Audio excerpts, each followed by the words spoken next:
Reporting for Heart Rhythm TV, I'm Mehak, and I'm joined by Dr. Jennifer Silva, Executive Producer of HRX 2024. Dr. Silva, thank you so much for joining us. Thank you for having me.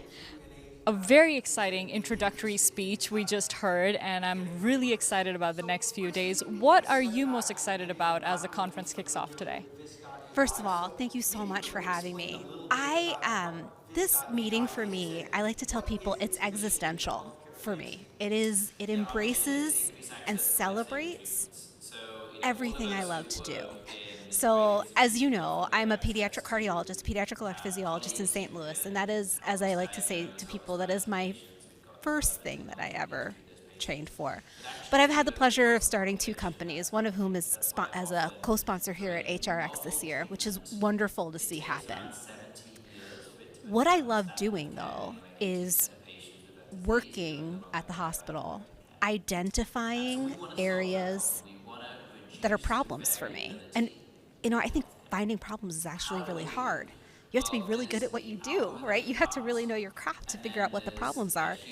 And then working with my co-founders and peers to then develop solutions for those. And that's what both Sentiar and Xera do. So HRX to me is taking that basic principle and inviting everybody that I love to hang out with, right? The clinicians, the engineers, the developers, the regulators, the USPTO, all of the people that are involved in that. Here they are.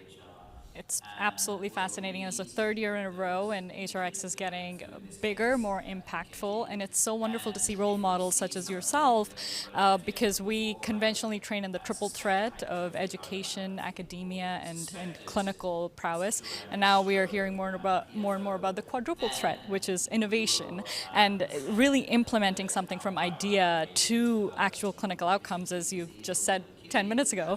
I think is such an important lesson for us to learn as cardiologists, as EPs, and as clinicians.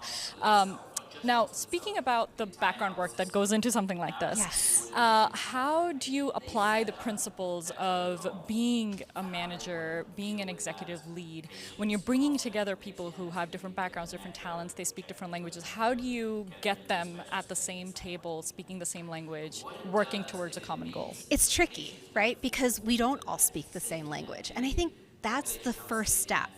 What I encourage people, particularly my fellows, my trainees, they're all very nervous to talk to engineers or to talk to basic scientists because they don't understand the language. They get nervous of the figures, right? It's daunting. But part of it is just sitting through it and fighting your way through it, right? That's what we tell our kids. You can't know everything. You have to fight for it a little bit. Same thing here. We have to fight for it a little bit and be a little bit uncomfortable that I don't necessarily know what makes you, Mr. or Mrs. Regulator, tick. So you need to help me, and I need to learn from you. We need to do this journey together. And that applies to all of these groups. And what's great is that with everybody here in one single space, we have the opportunity to have those conversations. Fantastic. And this is the perfect venue to lean into that discomfort, because that's Yes. where growth happens. It And is. that's where innovation happens. And everyone here is passionate about what they do. And that's really the beginning of great invention. So thank you so much for all the work you did to bring us here today. And it was really nice to talk to you. Likewise, thank you for having me. Of course. And for more hot off the press content from HRX 2024, follow Heart Rhythm TV on YouTube, LinkedIn, and X. Keep watching.